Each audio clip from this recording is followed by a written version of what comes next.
Hey guys, and welcome back to another Rising of the Shield Hero video. So, sorry this is coming out a little bit later than usual. My power was out for like 7 hours today, so I was like, fuck it, I took a nap and, woke up and my power was on. So, this is me recording the video.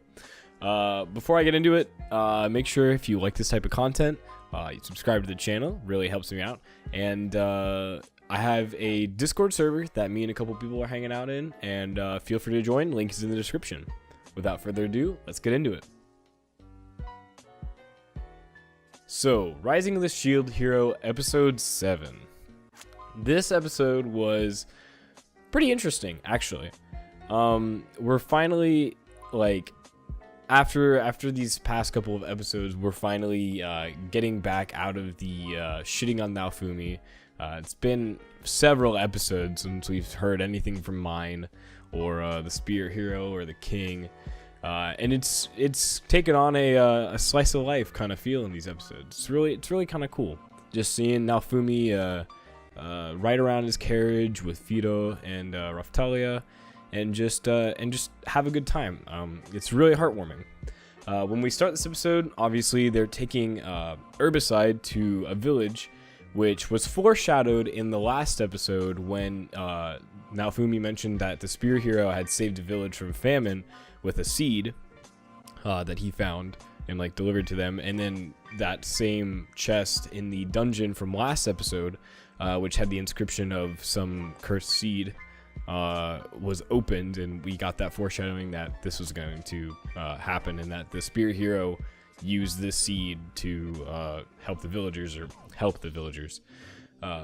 But yeah, so he's heading to the village with Herbicide to go and take care of the overgrowth of plants, and obviously we see him kind of experiment with his skills a little bit. So we see him use his enhanced potion skill, which to heal the young boy, and we see him use that again whenever he's fighting the giant tree monster with eyes and stuff, which was kind of weird.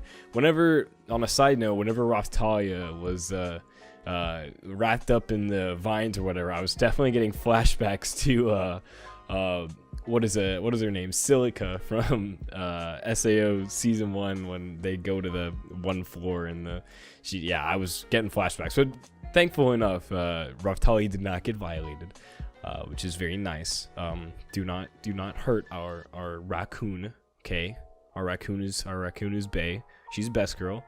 But anyways, yeah. So we see his inner thinking, his flashback to using his enhanced potion to cure the ailment on the boy, and destroy the plants whenever the Herbicide doesn't work when Raphtalia uses it, because of course she doesn't have the enhanced potion skill. We see that, and we see that he's kind of thinking tactically. That's been a theme in the past couple of episodes, that he's thinking critically, and he's trying to find exploits in the way that things work to better his cause. And so yeah, that was about the first little bit of the episode. The next kind of section that we have is definitely, let's face it, okay? We gotta have an onsen scene. Like come on, all right? Where if we don't have a bath scene, then it's not an anime, okay? Like every anime has a bath scene. We get to see a little bit of Raphtalia. We get to see her maturity, to say the least. I as of this point right now, I do not know if she is of legal age, and I am just going to assume that she is, but Fido is definitely not, which is why obviously we don't lewd the bird lolly. Okay, don't lewd her. Okay, she looks like 5 or something like that.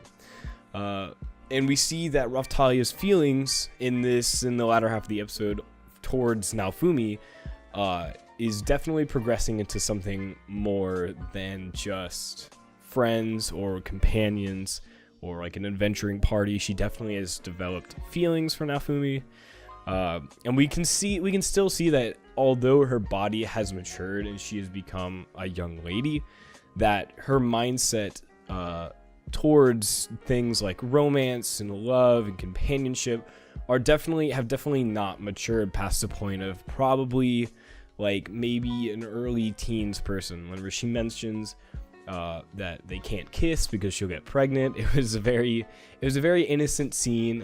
Whenever she was dreaming of her senpai or whatever you want to call it, and her competition with Fido, them being so self-aware about the other's feelings, and the rivalry that comes between them, between the cute little sister figure and the more mature kind of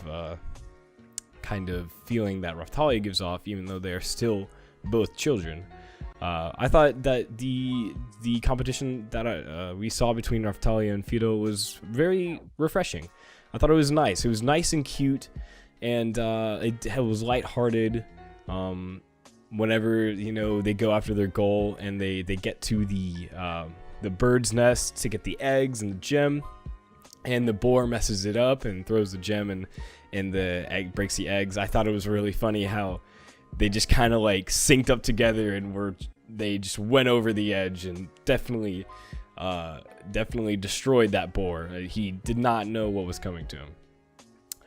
And we see them at the end of this episode kind of in more of a camaraderie kind of thing. Even though they are technically rivals for the love of Naofumi, they don't hate each other. Like, after this event, after this episode, after the things that they went through when they were trying to win over Naofumi's love and competing in that, they gained a sort of respect for each other.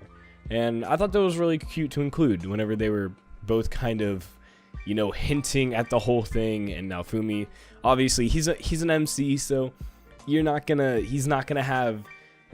obviously gonna be, dense. Okay, he's got to be dense. He's the MC. If he's not dense, then you don't have, your typical fantasy plot devices that let the romance drag on for 200 plus chapters. I mean, it's just something that you expect to see from these kinds of shows, and I don't think it really detracts from the overall quality, although it is a little bit of a cliche. I mean, it's a lot of a cliche, but I don't see anything too wrong with it, to say the least. And at the end of it all, Naofumi is grateful towards both of them for the hard work that they put in, and he congratulates both of them. He pets them on the head, and that makes them content. Just seeing Naofumi happy makes them happy, and I think that that's really cute, and it's really innocent and nice and very wholesome. So yeah, that was the episode. There's not really a lot to comment on. I am assuming that in the upcoming episodes, we're probably going to see a little bit more action.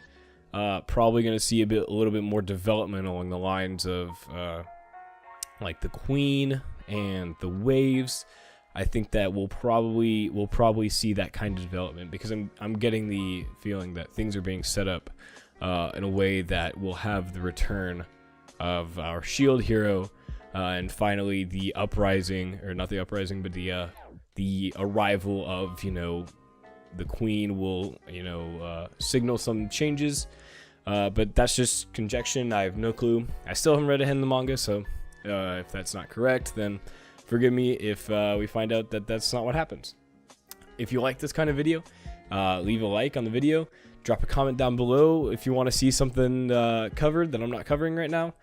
I'm probably going to try and get another video out about a recent manga that somebody recommended to me and I finished recently, and I'm probably trying to do a little bit of analysis on that in the romance genre in general, so be looking forward to that.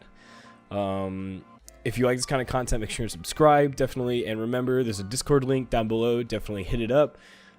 We talk about, random stuff, and it's just a nice little fun community that we have down there. So definitely check us out, and I hope you have a great week, and I hope you had a great day, and I'll see you next time. Peace out.